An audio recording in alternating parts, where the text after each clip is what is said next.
Bueno, estoy acá con Daniel en el Café Montserrat.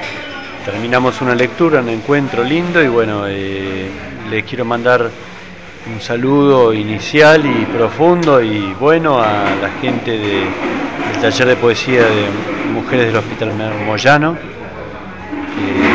Y bueno, seguir charlando acá con Daniel, que me tiene un poco sorprendido porque medio me arrinconó bien, muy bien, para dialogar porque es un amigo y bueno, y ver qué me quiere preguntar. Así que para ustedes va esto. Santiago Espel, yo soy Santiago Espel, sí, leí unos poemitas acá y bueno, amigo de la casa del Montserrat. Santiago Espel, si vos les tuvieras que contar a ellas algo más acerca de vos, si vos te tuvieras que presentar, ¿qué les contarías? Les contaría que soy tan difícil, ¿no? Tan rápido. Bueno, materialmente pésimo, errado siempre y espiritualmente o poéticamente o bueno, en las cuestiones más cotidianas y más anarquistas y más del contacto con la gente, me parece que es mejor y bueno, me dedico a la poesía, así que ya está un poco mi definición ahí, no es decir, nunca especulé con ninguna otra cosa. Yo siempre digo una cosa, hablando de la poesía, ¿no? Este lugar del crimen, digo, ¿dónde estabas vos el día del crimen? Y bueno, yo tengo como una exageración, como 12 libros publicados, entonces eso prueba de alguna manera que yo nunca estuve en una especulación de otro tipo y que siempre estuve dedicado y apostando a la poesía y a la vida y bueno, a estar en contacto con la gente y tratar de... A mí me parece que la poesía es una herramienta siempre postergada socialmente y que estamos ahí de poder conseguir que aparezca con más fuerza y que se instale en la conciencia y en la consideración de otra manera. Arrancaste hablando de una ronda de poesía, entonces contanos qué es para el poeta, qué es para Santiago Espel, poeta, esto de la ronda de poesía, pero ¿cómo es esto de prepararse para una ronda de poesía? ¿Qué le pasa? ¿Qué te pasa? ¿Cómo elegís lo que va a pasar? ¿Cómo, no sabés lo que va a pasar, pero cómo elegís lo que tenés ganas de leer y de que pase? Bueno, yo conozco este lugar, el Café Montserrat, y sabía que siempre es bastante acotado, con toda la generosidad de Gravino y de Calvo y de Bepré y la memoria de Antonio Aliberti, siempre es muy generoso y recuerda a los amigos y le da espacio, pero es acotado porque bueno, ofrecen, está bien, me parece bien, es bastante plural y hay distintas expresiones. Entonces dije, bueno, ¿qué voy a leer en mi término? Y traía mi último libro, que es Cuaderno Acústico, del año pasado, y iba a leer unos poemas de ahí, y traía también unos inéditos, que hace mucho no leo nada inédito, pero en realidad son poemas dedicados a amigos, y algunos amigos estaban presentes y otros no, y otros lamentablemente ya no están entre nosotros. Leí un poquito de cada uno, pero me parece que de toda la actividad de poesía, yo a medida que pasa el tiempo quiero decir esto, me parece importante y por eso el resultado hoy de los poemas dedicados. Me parece que más allá de los abrazos que nos damos cada unos a otros en los encuentros y en los intercambios, quise hacer de alguna manera sensible y concreta esto y decir, estos son mis amigos poetas, hay otros poemas, por supuesto, yo no leí hoy y que están dedicados a poetas, y me parece que, por lo menos a mí me salió esta idea de empezar a dedicar poemas y a pensar poemas en amigos y en que nos hemos cruzado y nos seguimos cruzando, como con Daniel, por ejemplo, que es infaltable, prácticamente es infaltable, porque está en todas, ¿no? El don de la ubicuidad se tendría que dedicar a la política, me parece. Le iría mal, porque es buena gente, así que me parece que realmente me pareció importante empezar a dedicar poemas a gente querida y que transita de alguna manera por esta vida, la poesía, y que siente la poesía con matices, pero como la siento yo. Y bueno, dejar un poco el abracito ligero y esas cosas y decir, bueno, este poema es para fulano, y hacer responsabilidad civil y ponerlo, ¿viste? Como lo quieras tomar, ¿qué tiene que tener un amigo tuyo para ser poeta? ¿O qué tiene que ser un un poeta para ser amigo tuyo? No, buena leche. No, buena leche, seguro. Yo la gente no la catalogo por la idoneidad en nada, ni siquiera en la carpintería. Tengo amigos que, qué sé yo, se dedican a la carpintería, por ejemplo, y me hicieron desastres en mi casa y por supuesto siguen siendo mis amigos, cometí el error de llamarlos, y en la poesía es exactamente igual. La carpintería es una cosa muy bíblica, salió. Pero en tantas otras cosas que nos pasan, ¿no? Decimos, bueno, es un tipo genial, pero evidentemente en esto, bueno, no puede. Y en la poesía es lo mismo. Me parece que primero está siempre la persona, y después, bueno, por supuesto uno analiza las cosas más desde el oficio, desde el trabajo de la poesía, y bueno, y además se dan discusiones o debates con amigos poetas. ¿Qué estás escribiendo? Bueno, y intercambio de textos, y hablamos claramente y nos criticamos y hablamos con apertura. La siguiente parte es que tiene que tener un poema para entrar en uno de esos tantos libros que tenés publicados. ¿Qué tiene que tener un poema mío para entrar en uno de mis libros?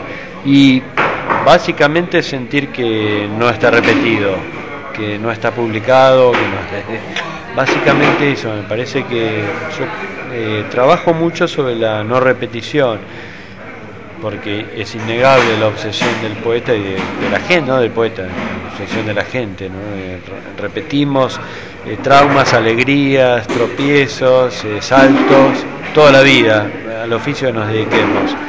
Entonces, desde el oficio de poeta digo, bueno, no, este poema ya está en tal libro, ya no, listo, hay que bajarlo. Entonces, para mí una idea que yo trato de trabajar, que tiene que ver con la poesía que aporta, tiene que ver con la novedad. Y para mí la novedad tiene que ver, además de lo original, tiene que ver con un poema nunca antes leído ni nunca escrito. Que un poema realmente aporte una novedad. Es un poco la idea, entonces trato de trabajar eso, ¿no? Que la novedad, aportar algo nuevo. Muchas veces en el creador, en el artista, está el temor justamente a esto, al vacío, a no tener nada nuevo para decir. ¿Te pasó alguna vez? ¿O qué fue lo que te pasó y cómo lo pasaste adelante? Pasa, siempre. Pasa por esto mismo de, bueno, esto es novedad, esto es original, esto lo dije antes, sí, lo dije. Seguramente lo dije porque somos la tortuguita que va al océano. Lo dije. Hay que ver con cierta ética cómo disimulamos ese haber dicho. Pensar en un lector, pensar en nuestra gente que nos lee, y pensar principalmente en uno mismo, decir, bueno, voy a tratar de decir esto, porque en definitiva la poesía me parece también que es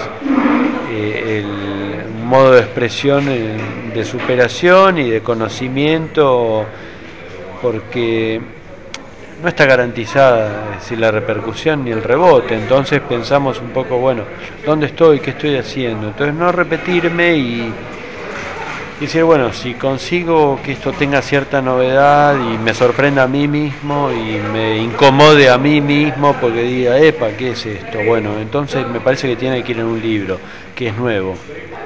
Rebobino un poco y llego al lugar que tiene que ver mucho con el taller, el tema del trabajo de la creación. ¿Cómo trabajas un texto? ¿Cómo nace ese texto?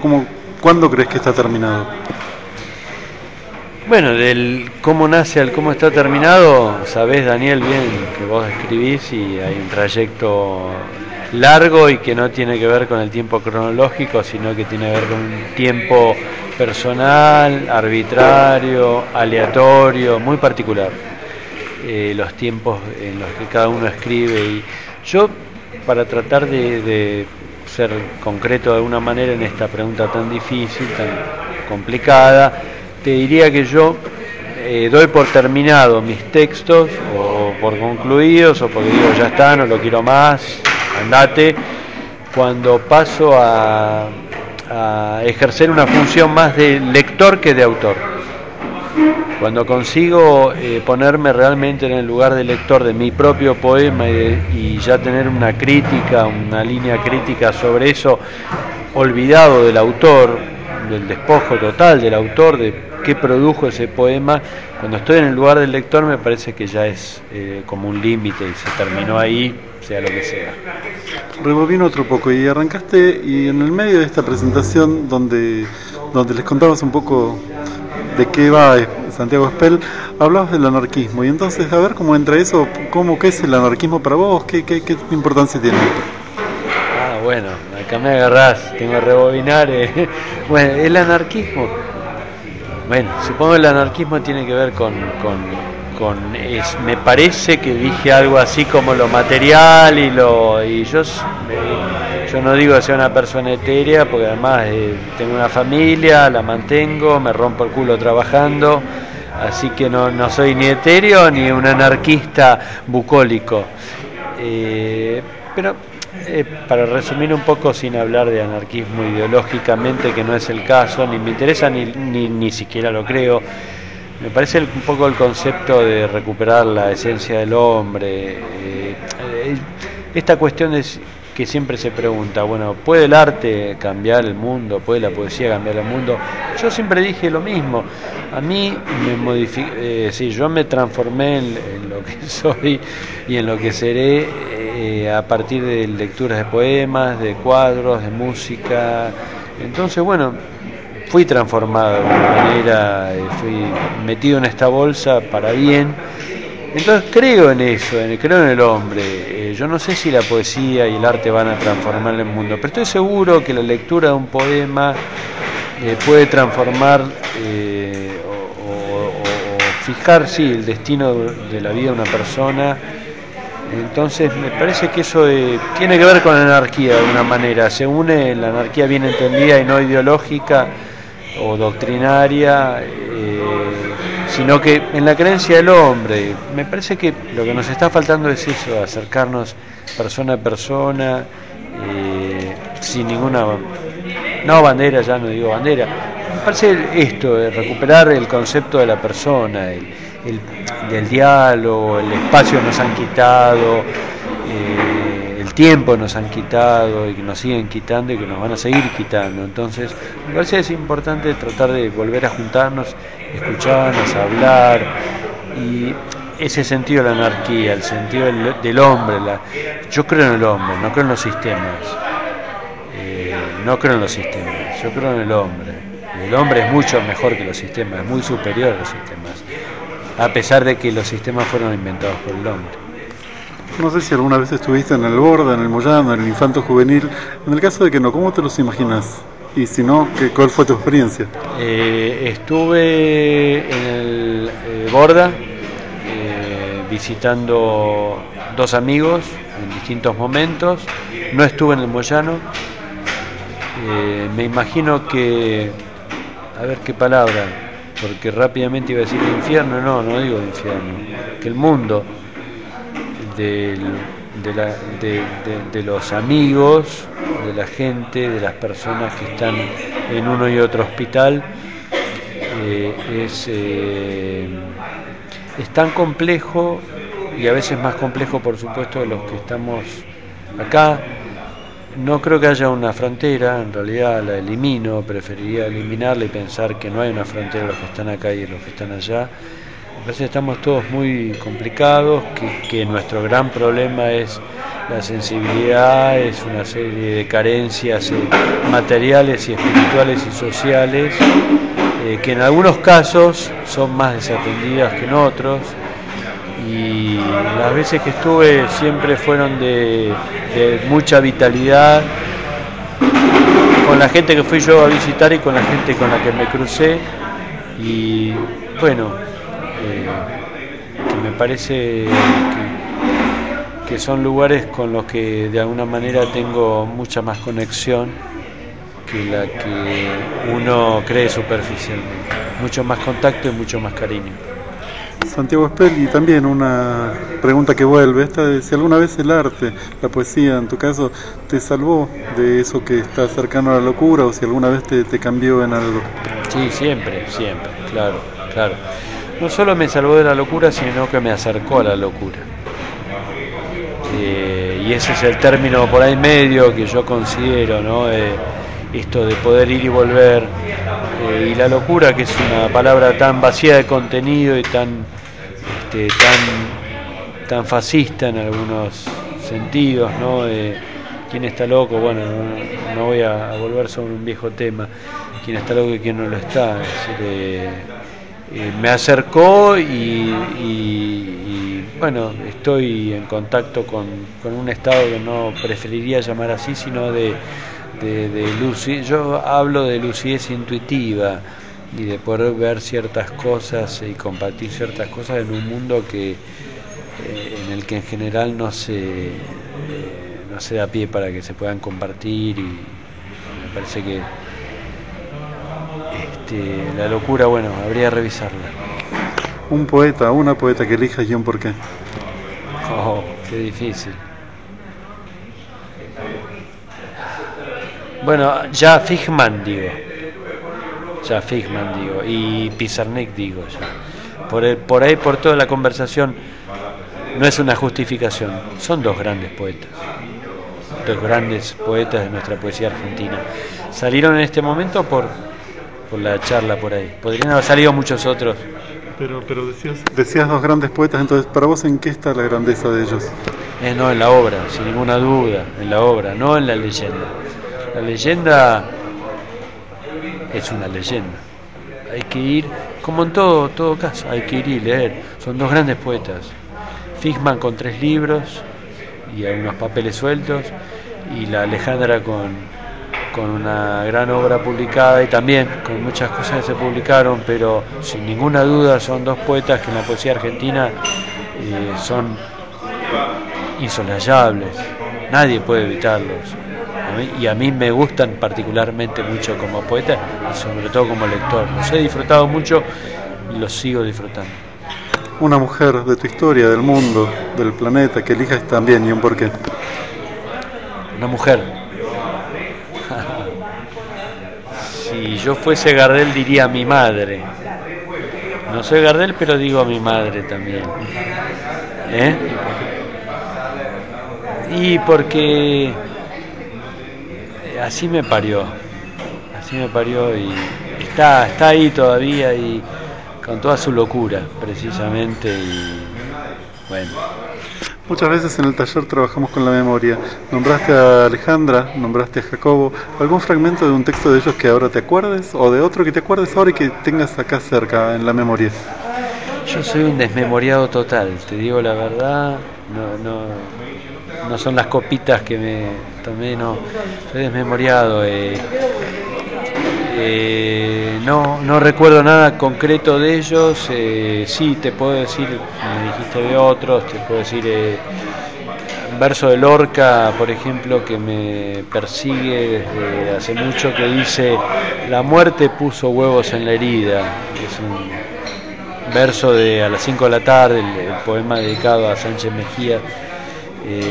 Y es un poema, bueno, una línea que me persigue hace mucho y que es como que la última que recuerdo siempre, y que me parece que los representa tanto a Figman y a Pizarnik, ¿no? Me recuerdo muchas cosas, por ejemplo, de Molino Rojo, de cosas de Figman y de Alejandra también, pero no puntualmente.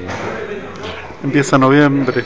No, empieza septiembre, estoy corrido un par de meses y muchas veces esto pasa en el taller. ¿Qué día es? ¿Dónde estamos?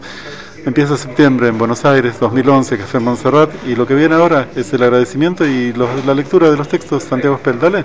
Dale, cómo no, te agradezco mucho. Bueno, me van a seguirte aguantando un minuto porque había un rezagado, hombre fiel, que llegó cuando se terminó todo. Lo mejor terminó y llegó el amigo David Birenbaum, al cual yo tenía un poema dedicado y yo estaba resentido y no lo leí. Ahora va, ese poema. Claro, me meto, no debería meterme en la lectura, pero esto que acaba de decir es una broma, así que para un amigo, y entonces va la aclaración, porque la gente que no lo conoce, Birenbaum, ¿alguna cosa que justifique poéticamente haber llegado cuando todo ya pasó, como decía recién? Mira, yo lo que pasa es que soy como el séptimo de caballería, que siempre llega tarde. Yo debo ser el octavo. Uno nunca llega tarde, llegó, y alguna cosa había pasado, pero hay un poema que está dedicado a él y Santiago Espel se lo va a dedicar y lo va a leer. Sí, y rescato esas palabras de Daniel, fuera de cámara y de audio. Nunca llega tarde, uno nunca llega tarde. Lo dijo varias veces y tiene tantísima razón, y te lo agradezco, sí. La tonelada de soja cotizó un 20% por encima de su valor en dólares. Por el conflicto en Gaza se disparó el precio de petróleo crudo. A la nochecita voy al almacén y me dice José que los 100 gramos de mortadela se fueron de 2 pesos a 2,70. Me hace el paquete, pago y me voy. ¿Y yo qué carajo tengo que ver? A David Birenbaum. Gracias Santiago Espel, gracias David Birenbaum. Bueno, ahí va un poema. Ya no pasa la siringa del afilador, la campanilla del heladero, el órgano y el loro del amor, la procesión de la Virgen, el hombre de la bolsa, la niña bonita. Se ha quedado vacío el barrio, sin su sonso, todo sirenas, puras bocinas, mirillas, rejas, persianas y puertas cerradas. A Bobby Kaufman. Hay muchos poemas con animales que hablan del hombre. Muchos hombres hablan como animales. Muchos animales imitan a los hombres. Dicen que el hombre desciende de un animal. Hay unos pocos poemas sin animales que hablan del hombre. Hay equivalencias de aspecto y conducta entre hombres y animales. ¿Qué prueba todo esto? Que el hombre necesita de los animales para hablar de los hombres y que en algunos casos los animales son realmente afortunados porque no saben leer.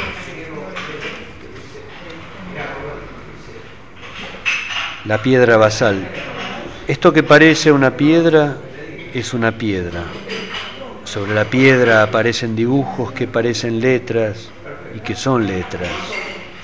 Como estoy alejado de la piedra y soy miope, necesitaría un zoom o una lupa para poder ver las letras.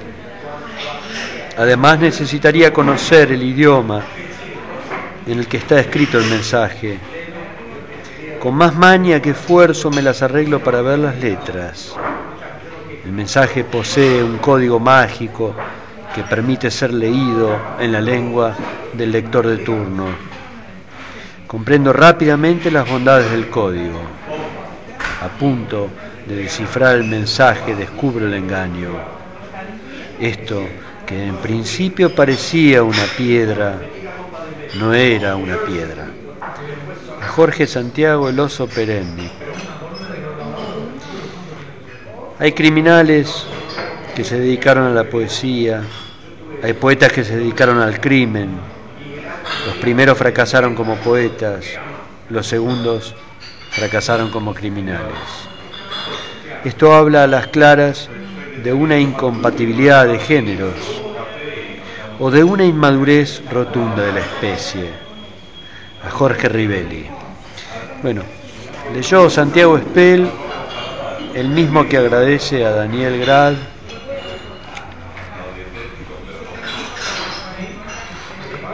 y el mismo que lee este poema dedicado al querido Javier Aduriz. El samurái escucha atentamente, fuma y revuelve el café, abre los ojos, fuma y revuelve los ojos, escucha, ahora sonríe, el humo le anda cano en el pelo, disperso, percusivo, lírico, le anda la savia subiendo ahora, fuma. Pronto cantará el zapucay, dirá la risa. Se irá con su piloto amarillo de pescador, contando sonetos, cantando sonatas. Pero ahora vuelve a fumar, a revolver. En la esquina se da vuelta, mira, sonríe y aplaude con una mano el próximo zapucay. Y va otro poemita corto a Javier Aduriz, que no leí hoy, que está acá y que me permito leer. Vamos, Javier, a la ochava, a tomar un mariposa, entre broma y broma, a sacar los caranchos de la mesa, la rabia. Mozo, otro mariposa, que se escuche el aleteo del otro lado del mundo. Santiago Espel leyó para todos los que quieran escuchar ahí, y bueno, y les mando un abrazo grande y le agradezco mucho a Daniel, que es un amigo y que nos cruzamos en estos lugares vitales.